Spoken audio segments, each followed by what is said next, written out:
19일, 그러니까 오늘 미국 시간으로 19일 미 대통령 선거인단이 투표를 합니다. 지난번에 11월 8일 날 선거인단을 선출을 했죠. 근데 그때는 선출을 한 거고, 형식적으로 그 선거인단이 투표를 갖다가 19일 하는데요. 이 투표를 앞두고 트럼프 찍지 말라라는 반 트럼프 캠페인이 활발해지면서 공화당에서 선거인단 반란표가 나올지 주목된다고 보도를 했는데요. 그래도 워싱턴 포스트쯤 되면 미국에서는 무슨 조중동쯤 되는 신문이 이런 선동을 하고 있으니 참 한심한 일입니다. 미국 역사에 선출된 대의원이 반란을 일으켜서 대통령이 바뀐 적이 없었습니다. 그런데 뭐 때문에 뭘 핑계로 그렇게 이야기하냐. 러시아의 대선 개입 의혹이 제기되면서 반 트럼프 캠페인이 활기를 띠고 있다. 힐러리가 더 많은 지지를 받고도 패배한 데 대해서 문제 제기가 이어지고 있다. 자, 트럼프는 힐러리보다 280만 표 정도 덜 받았지만은 미국의 선거 시스템이 대의원에 의한 간선제이기 때문에 힐러리를 지지한 대의원은 트럼프를 지지한 대의원 숫자보다 많이 좀 적었습니다.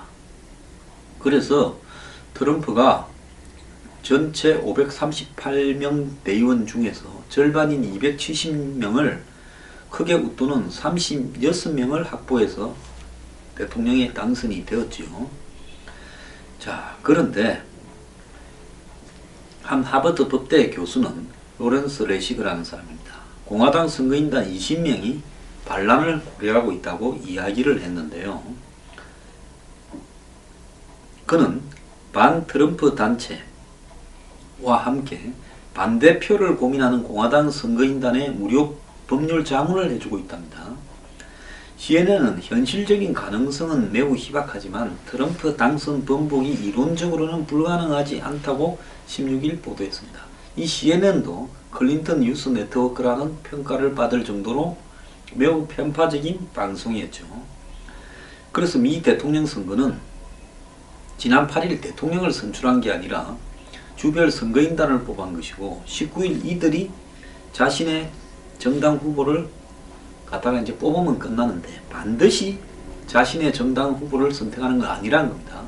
예를 들어서 성자 독식에 의해서 두 개 주 빼놓고는 메인주하고 네브래스카인가 빼고는 전부 성자 독식 아닙니까? 그래서 그 주에서 이 투표에서 한 표라도 이기면 그 주에 선거인단 정해진 숫자를 다 가져가는데, 그래서 만약에 이 노스캐롤라이나에서 트럼프가 이겼지 않았습니까? 몇만 표로 이겼죠. 그러면 트럼프가 그 선거인단 노스캐롤라이나의 선거인단 10명을 다 가져갔다. 이러면 이 10명은 공화당 후보 대의원인데 전부. 근데 이 사람들이 민주당을 찍을 수도 있다는 겁니다. 이렇게 된다면 승자가 바뀌게 되겠죠. 지금 트럼프는 대선형 당선인이 아니라 선거인단을 절반 이상 확보해 당선이 거의 확정적인 후보라는 겁니다. 다만 미국 선거 역사상 선거인단이 반란표를 행사하거나 투표지 용지에 정해진 후보의 이름을 쓰지 않아 무효표로 처리된 사례는 1% 미만이라는 겁니다. 1832년 이후 대선에서 선거인단 반란표가 한 표 이상 나온 적은 한 번도 없었다라고 합니다. 그래서 만약에 이 공화당 선거인단 다수가 기권을 해서 트럼프 쪽에 찍어야 될 선거인단 다수가 기권을 해버리면 그럼 둘 다 과반수가 안 됐을 때 어떻게 하냐. 그러면 상원에서 뽑는다는 겁니다. 상원에서 뽑으면 상원은 공화당이 다수당이라는 겁니다. 그런데 지금 이런 러시아의 선거 개입을 퍼뜨리는 가장 앞장을 선 사람은 오바마입니다. 오바마가 산하의 정보기관들을 동원해서 CIA 국장도 러시아가 트럼프를 지원했다. 이렇게 말을 했고 FBI, DNI도 의견이 일치한다. 이렇게 말을 했습니다.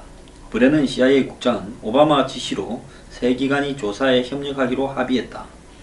이렇게 말을 했고, 오바마는 내가 퇴임하기 전에 러시아의 이런 악의적인 해킹을 조사에 보고해라 했고, 트럼프는 웃기는 이야기이며 패배한 민주당의 변명이다 이야기했고, 백악관 대변인은 트럼프는 러시아에 힐러리의 이메일을 해킹해 달라고 하지 않았나, 이 활동이 누구를 위한 건지는 잘 알 거다 이래 말을 했고, 트럼프는 만약 선거 결과가 반대로 나오고 우리 쪽에서 러시아와 CIA 카드를 꺼냈다면 음모론이라고 했을 거다.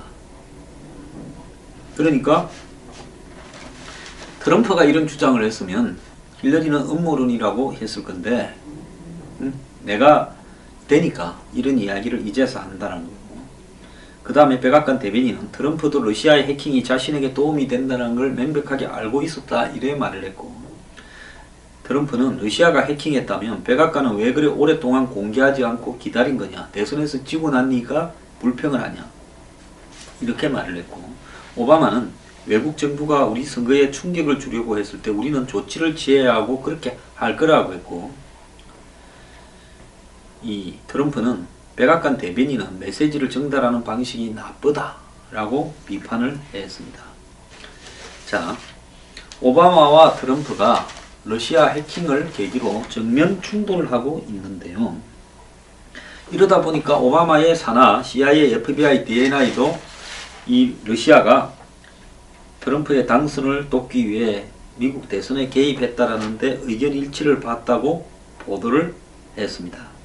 오바마가 얼마 전 백악관 기자회견에서 러시아가 민주당 전국위원회를 해킹했다면서 러시아에서는 푸틴 지시 없이 일어나는 일은 거의 없다 이러면서 푸틴 책임론을 거론했고요. 이러니까 이제 힐러리도 지고 나서 말도 못하고 있다가 후원자 모임에서 푸틴이 나에 대한 개인적 불만 때문에 해킹을 지시했다면서 러시아 해킹과 FBI의 이메일 스캔들 재수사로 대선에서 패배했다 이렇게 말을 했고요. 여기에 발끈한 러시아는 근거 없이 러시아가 미 대선에 개입했다고 주장하는 것은 무리한 일이다. 증거를 충분히 제시해라, 증거 대라라고 나왔습니다. 오바마는 지난 대선 때 트럼프 떨어뜨리려고 지가 힐러리보다 선거운동 더 열심히 하고 다녔고, 트럼프 당선 이후에는 대립하지 않았고, 11월 10일 트럼프가 백악관을 방문했을 때 오바마하고 1시간 대화한 다음에 오바마의 업적이라고 자랑하는 오바마 케어 의료보험 제도에 대해서 일부 조항을 유지할 수도 있다고 이야기를 했고, 오바마의 조언에 귀를 기울이고 강요 추천까지도 받고 있다고 이야기를 했다가 러시아 문제를 둘러싸고 다시 터지고 있습니다. 자, 오바마가 이 정권을 인수하던 2008년 당시 존 맥케인한테 이겨서 공화당에 민주당 오바마가 정권을 조지 W 부시한테 인수할 때도 경제정책을 둘러싸고 조지 W 부시와 갈등을 빚기도 했는데요. 이제 백악관 대변인이 당선인을 정면으로 공격하는 일이 비일비재하게 벌어지고 있는데요. 자, 트럼프가 러시아 해킹이라는 말에 대해서 웃기는 소리라고 정면으로 반박을 하면서 백악관에 굉장히 큰 충격을 주었다는 겁니다. 자, 백악관 대변인이 대통령의 허가 없이 행동을 하지 않는다. 그래서 백악관 대변인이 말한 것은 결국 오바마가 시켜서 한 것이다. 이렇게 이야기를 하는데, 이제 오바마가 이제 CIA가 FBI나 DNI까지 동원해서 오바마를 지시를 받았는지 트럼프를 물고 늘어지려고 하고 있습니다. 저는 아무리 이렇게 해봤자 근본적으로 미국의 대선 결과를 바꾸지도 못할 것이고요. 자, 지금 개요라는 것은 힐러리의 골드만삭스 등 이 월가에 가서 그 고액을 받고 그쪽을 위한 연설을 했다가 그걸 감춰놓고 있는 것을 러시아의 해커가 해킹을 해서 그것을 어산지가 있는 위키리크스에 넘겼고, 위키리크스가 대신 폭로했고, 또 민주당 전국위원회가 공정한 대선 관리를 하지 않고 한마디로 힐러리를 돕기 위해서 샌더스를 죽이기 위한 편파적인 일들을 했다라는 증거들을 그 어산지가 폭로를 했습니다. 그런 부분에서 중요한 것은 당시의 힐러리의 위중성이나 국민 앞에서는 월가를 개혁하겠다 하고 돈을 받고 연설을 할 때는 당신들을 돕겠다 하는 이 위중성이나 민주당 전국위원회가 특정 후보 편을 들어서 공정한 선거 관리를 하지 않고 힐러리를 당선시키고 샌더스를 죽이려고 했던 부분, 이런 것들에 대한 조사도 같이 거론돼야 앞뒤가 맞다라는 거죠. 그리고 힐러리가 선거기간 내내 앞서 있었는데 단 한 번도 이런 문제를 가지고 오바마나 FBI나 CIA가 선거 과정에서 이야기하지를 않았습니다. 그러다가 선거 지고 나니까 이제서 이야기를 하고 있는 부분은요, 설사 그 내용이 맞다 하더라도 순수성을 의심받을 수밖에 없다는 겁니다. 그런 사실을 알고도 국가 안보에 위해가 되는 러시아가 미국의 대선에 개입하는 상황을 알고도 그럼 그때는 뭐 했냐는 겁니다. 그런 문제를 거론하면 거론할수록 트럼프를 지지하는 사람들을 더 키워줄까봐 그걸 덮고 있었다 말밖에 더 됩니까? 그걸 거론 안 한 것도 또 다른 선거 개입이죠. 자, 트럼프는 지금 이 자신을 지지해준 주요 주들을 돌면서 이 감사 유세를 하는 모임을 하고 있습니다. 아마 대통령 승리 감사 투어를 하는 대통령은 처음일 건데요. 17일 미국 시간으로 앨리바마주 모빌에서 마지막 대선 승리 감사 유세 연설을 했다고 합니다. 이날은 공화당을 상징하는 빨간 모자와 붉은 옷을 입은 사람들이 대거 몰려들었다는데요. 거기에 이제 조선일보의 한 기자가 가서 이 취재를 했습니다. 트럼프는 국민과 직거래를 한다. 언론과 소통하지 않고 유세와 트위터를 통해 직접 소통한다. 트럼프는 당선 이후에 우리 편을 확실히 더 다지는 데 공을 들이고 있는데요. 16일 플로리다 올랜드 유세는 트럼프 지지자들의 송년회 같았다고 합니다. 야외 극장에 모인 지지자 수천 명이 크리스마스 장식이 화려한 무대 앞에서 사진을 찍으면서 트럼프를 기다렸고, 트럼프는 대선 때는 우리가 다 공격적이고 난폭했지만 이제는 부드럽고 냉정하게 가야 된다. 우리가 이겼기 때문이다. 이렇게 말을 했습니다. 진정하자라는 메시지를 전했고요. 트럼프의 이러한 집회 순회는 공화당 의원들에게 보내는 일종의 압박이라는 거죠. 여전히 나는 대중들을 장악하고 당원들을 장악하고 있으니까 내 말 잘 들으라, 이런 이야기입니다. 자, 트럼프는 무대에 오를 때마다 자신이 어떻게 패배할 거라고 다 봤지만 승리했는가에 대해서 설명을 했는데요. 자기가 생각해도 생각할수록 통쾌했다고 보이는 모양이다, 이렇게 말을 합니다. 트럼프가 개표 시작 후 접전주에서 차례로 승리할 때마다 얼마나 놀라고 기뻤는지 얘기하면 지지자들은 환호로 화답을 하는 식의 선거 뒤풀이가 모든 주에서 이루어졌다는 겁니다. 트럼프는 이것은 하나의 운동이었다. 다른 사람들은 선거 당일까지 트럼프 지지자인 여러분들이 존재하는지도 몰랐다고 말을 했습니다.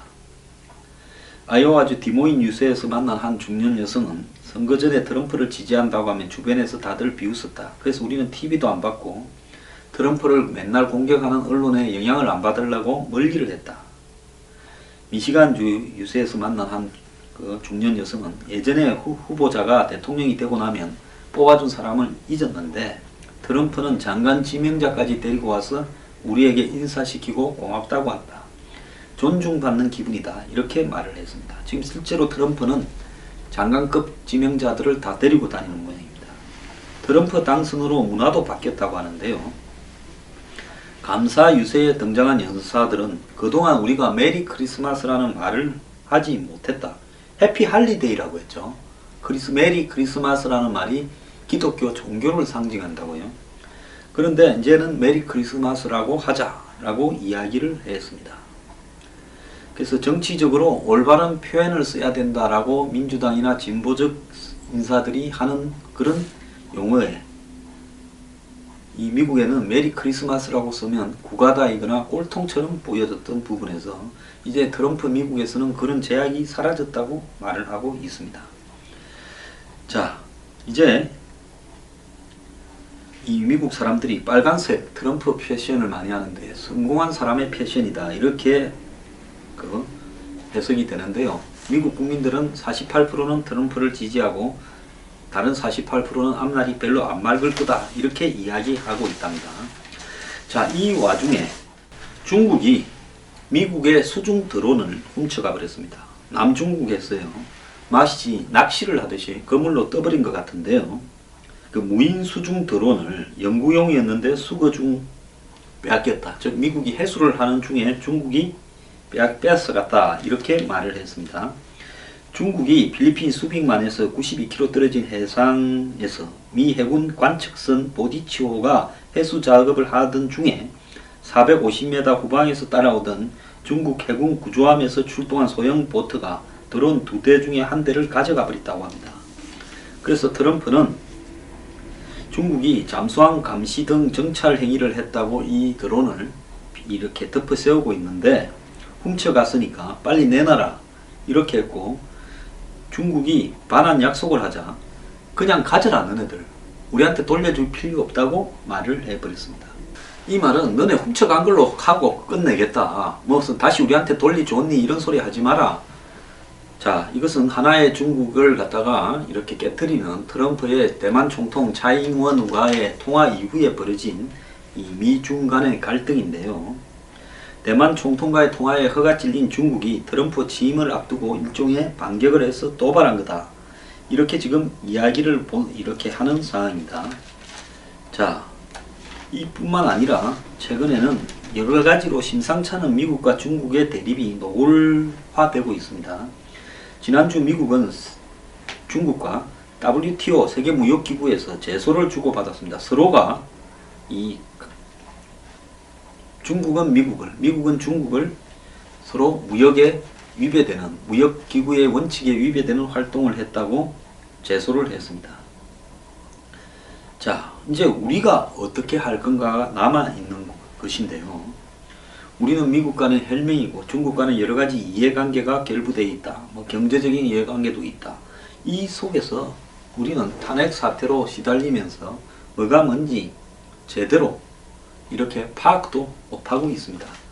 자, 트럼프는 누가 뭐래도 자기 스타일로 현직 대통령과도 붙고 또 기존의 동맹 구도를 해체하고 또 더 나아가서 자기 지지층을 결속시키고 그리고 중국과는 분명한 목소리를 내고, 그래서 지금 유럽하고 중국이 긴장하고 러시아와 일본이 환호하고 있고 트럼프 지지자들은 점점 열광하고 있고 반대자들은 러시아의 대선 개입을 이야기하는 상황까지도 가고 있습니다. 당선되어도 트럼프는 자기의 원칙은 양보하지 않고 있습니다. 이 속에서 한국은 어떻게 해야 될 것인가? 정말로 냉정히 고민을 해야 됩니다. 트럼프를 상대로 한국이 게임을 하려고 하다가는 저는 이길 수 없다고 봅니다. 우리의 수준은 부동산으로 돈을 번 사람들은요, 성공한 사람들은 그야말로 부동산 경기가 좋을 때 벌기보다는 부동산이 한 치 앞도 내다보지 못할 때 질러머로서 돈을 법니다. 트럼프는 상황이 복잡해지면 그 속에서 선구사로서 자기 기질이 더욱더 발휘된다고 생각합니다. 그러니까 트럼프가 아무도 이기지 못할 거라 한 대선을 결국은 이겨내지 않았습니까? 이번에 돈 9개 주가 엘라바마 빼고는 대부분이 트럼프가 이길 거라고 생각하지 않던 주에서 이겼지요. 그러면 한국은 트럼프를 상대로 어떤 협상 전략을 갖고 갈 거냐? 얄팍하게 트럼프에 대해서 알고 있는 지식, 또 지금 듣자니까 트럼프의 끈을 대려고 여야에서 굉장히 줄을 서고 있다라는 이야기도 들립니다. 그런데 기본적으로 트럼프를 설득을 하려면 중국과 미국 사이에서 그리고 일본과 한국 사이에서 한국은 어떤 방향으로 가겠다라는 모범 답안을 트럼프한테 내야 트럼프의 설득이 될 거라고 보고 있습니다. 자, 미국을 만나지 않고 북한을 먼저 만나겠다. 그러면서 북핵 위기를 해결하겠다고 하는 문재인 대표 수준의 의식으로는 트럼프가 어떻게 하겠습니까? 그래? 그럼 너네 북한 만나. 우리도 북한 만나게. 그래가 트럼프가 북한에 김정은이 오래해서 불러서 샌드위치 먹으면서 야, 북미 직접 대하다. 이제 앞으로 니는 나만 상대해. 니 뭘 원하니? 어째주면 니가 앞으로 사고 안 칠래? 그러면 핵이나 미사일 갖고 동결하고 우리가 몇 개만 갖고 있고 나머지는 더 안 만들겠다. 그래, 그러면 수교해. 우리 북한 미국. 그리고 평화협정 체결해. 이런 상황으로 갈 수 있다는 것을 왜 모릅니까? 그렇게 됐을 경우에 주한미군 철수로 연결되면서 북한은 미국에 당분간 비위를 맞추면서 달래고 트럼프 한 5년 조용할 수 있어요. 그 다음에 어떻게 하겠습니까? 이제 남쪽을 흔들어 제끼겠죠. 그 사이에 주한미군은 빠져나갈 겁니다. 주한 사드 배치 안에 주한미군 분담금 못 올려주겠어. 계산해보자. 그리고 일본하고 무슨 군사정보보호협정 없던 걸로 해. 이제 이렇게 가면 확실하게 그 길로 갈 것만큼은 분명합니다. 자, 어설프게 아는 걸 갖고 장난치지 말기를 바랍니다. 차라리 화끈하게 이렇게 매듭 짓자고 하는 것이 나을 거라 봅니다.